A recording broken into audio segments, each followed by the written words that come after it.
Friends, welcome back to my channel. আমার Pinki ঋতুস blog চ্যানেলে তোমাদেরকে আরও একবার অনেক স্বাগত আর অনেকটা ভালোবাসা নিয়ে নতুন একটা ব্লগ শুরু করছি। তো দেখো, আমি এখন দোকানে যাচ্ছি, কিন্তু চাদর টাদর মুড়ি দিয়ে আছে। তো এখন বাজে 9:30। আজকে অনেক দেরি হয়ে গেছে দোকানে যেতে। আমি 8টার মধ্যে দোকানে যাই।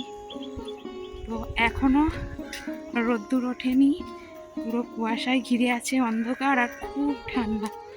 আবার এর মধ্যে বলছে বৃষ্টি হবে। এত ঠান্ডা, তার মধ্যে যদি বৃষ্টি হয় তাহলে কি অবস্থা হবে বুঝতে পারছো? তো চলো সঙ্গে থাকো আর দেখতে থাকো। এখন থেকে আমি আমার ব্লগটা শুরু করলাম। সারাদিনে আজকে কিভাবে কাটে সেটাই তোমাদেরকে শেয়ার করবো। তো সকালবেলা চাটা খেয়ে আর এই যে বেরিয়েছি, এবার দোকানে যাচ্ছি। পুরো রাস্তা দেখো ফাঁকা, এত ঠান্ডা, বাইরে আর কেউ নেই, সব ঘরে। আর অনেকটা বেলাও হয়ে গেছে, সবাই বাজার টাজার করে হয়তো বাড়িতে ঢুকে গেছে, রান্নাও হয়তো বসিয়ে দিয়েছে। তো আমার আজকে দোকানে যেতেই এত দেরি, এবার রান্না কখন হবে জানি না। চলো সঙ্গে থাকো। আর সকালবেলা মেয়ের জন্য সিদ্ধ ভাত করে রেখে এসেছি, মেয়ে স্কুলে যাবে। তো প্রত্যেকদিন আমার সঙ্গে তো দেখা করেই যায়, তো চলো তোমাদেরকেও শেয়ার করে দেবো। ও স্কুলে যাচ্ছে।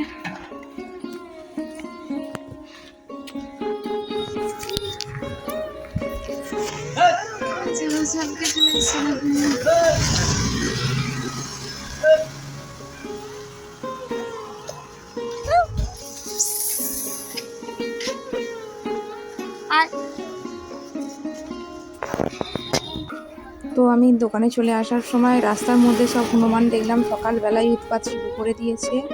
আর এই যে দেখো, মেয়েও স্কুলে চলে গেল, আর পুরো অন্ধকার, রাস্তা ফাঁকা, প্রচণ্ড পরিমাণে ঠান্ডা ওয়েদার।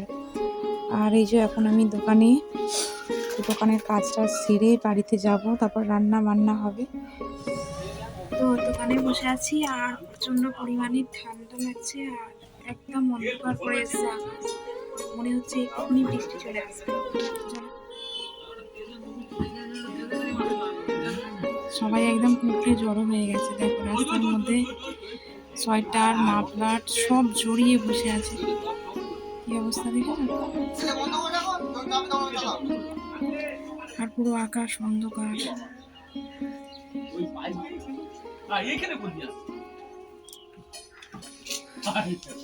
চারিদিক অন্ধকার হয়ে আছে কুয়াশায়। স্নান টান সেরে পুজো দিলাম, এবার খাওয়া দাওয়া করবো। তো আজকে আমি রান্না করিনি, দিদি রান্না করেছে। মেয়ে স্কুলে চলে গেছে, মেয়েকে সিদ্ধ ভাত করে দিয়েছিলাম। আর তোমাদের দাদাভাই আসবে বিকালে বলতে গেলে সেই সন্ধে হয়ে যাবে। তো তাই জন্য দিদি বললো রান্না করতে হবে না, একসঙ্গে খেয়ে নেবো। তো কি রান্না করেছে বলো তো? আজকে মেঘলা ওয়েদারে খিচুড়ি বানিয়েছে আর আলুর দম। তো চলো খাওয়া দাওয়াটা করে নি। আর এই দেখো, তো দেখা যাচ্ছে না,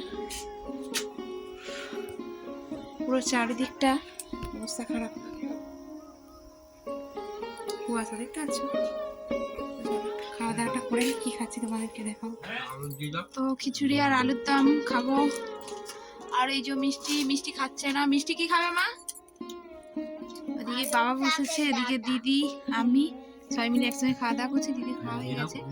আর এই যে মিষ্টি বলছে খিচুড়ি খাবে না, ফ্যান ভাত খাবে। এই ভাতটা সরাও, ওই ভাতটা সরাও, ভাত।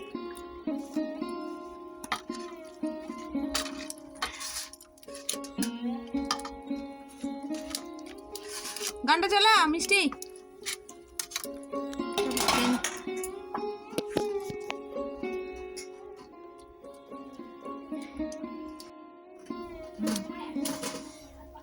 মেঘলা দিনের স্পেশাল খাবার খিচুড়ি। আরে চাটনি করনি? কালকে দিয়ে বলছে যে বৃষ্টি হবে। তো সকাল থেকে তো অন্ধকার করে আছে, আর বৃষ্টি চলে এসছে। বেশি জোরে বৃষ্টি হবে না, শীতকালে বেশি জোরে হয় না।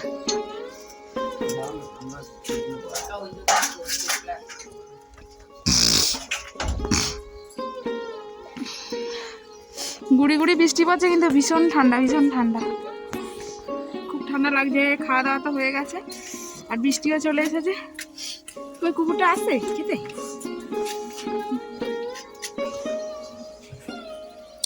চলো এবারে একটু শুভ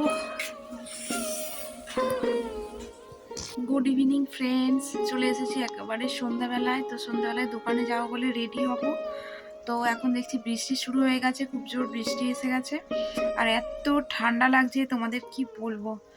আর মানে বিছানা থেকে বাইরে ঘর থেকে বেরোতেই পাচ্ছি না, তো দোকানে যাব কি করে। তো আবার শরীর টরীর খারাপ করলে এই বৃষ্টিতে ভিজলে তখন আবার কে দেখবে। এমনিতে তো শরীরটা ভালো না, বাড়ির সবারই ডিস্টার্ব শরীর। তোমাদের দাদা ভাইয়ের ঠান্ডা লেগেছে, সারা রাত কাশি হচ্ছে।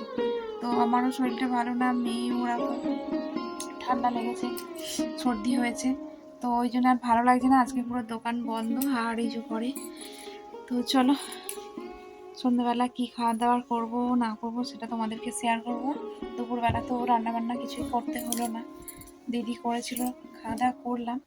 তো এই সন্ধ্যেবেলা ভাবছি পরোটা আর একটু আলুর দম বানাবো, তো ওই খাওয়া দাওয়া করবো আর কি। তো চলো। তো এত ঠান্ডা, এর মধ্যে আবার বৃষ্টি, তাহলে বুঝতে পারছো কি অবস্থা হতে পারে সবার। তো ঠান্ডায় পুরো সত্যি অবস্থা খারাপ। আর এই যে সন্ধেবেলা আমি রাতের ডিনারে কি বানাচ্ছি দেখো, পরোটা বানাচ্ছি। আর পরোটার আগে ফুলকপি আলু দিয়ে তরকারি করেছিলাম, তো সেই কড়াতেই পরোটাটা বানাচ্ছি। তো সেই জন্য একটু কড়াটা পুড়ে পুড়ে গেছে আর কি। অন্যদিন পরোটাগুলো তেল দিয়ে বেলি, তো তেল দিয়ে বেললে যে পরোটার তেলটা দিয়ে পরোটা ভাজা হচ্ছে, সেই তেলটা ওরকম কালো হয় না। তো আজকে ময়দা দিয়ে বেলেছি, তো সেই ময়দার গুঁড়োগুলো পড়ে পড়ে পুরো তেলটা কালো হয়ে গেছে।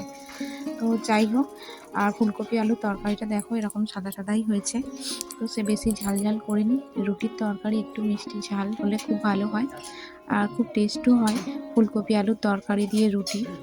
ঠিক আছে, নর্মাল, বেশি মশলা না, শুধু একটু আদা জিরে দিয়ে তরকারিটা বানিয়েছি, একটু জিরে ফোড়ন দিয়ে। তো যাই হোক, তো এত ঠান্ডার মধ্যে সত্যি বলতে কিছুই করতে ভালো লাগছে না। আর আমাদের বাড়ির পাশটা তো পুরো চারপাশ ফাঁকা, চারিদিক দিয়ে ঠান্ডা, প্রচণ্ড পরিমাণের ঠান্ডা। তো যাই হোক, দুপুরে তো খিচুড়ি তরকারি খাওয়া হলো, দিদি রান্না করেছিল, তোমরা তো দেখলেই। তো কেউ ছিল না, তাই জন্যই দিদির সঙ্গে একসঙ্গে খেয়ে নিলাম। আর এখন আমার জন্য খাবারটা বাড়ছি আর কি, তোমাদের দাদা ভাইয়ের আসতে দেরি হবে। আর মেয়ে গেছে পাশের বাড়ি জন্মদিন বাড়ির নিমন্ত্রণে, খাওয়া দাওয়া ওখানেই করবে। তো আমি ওই জন্য আমার খাবারটা নিয়ে নিচ্ছি, খাওয়া দাওয়া করবো। তো এখন তো বাজে 9:30।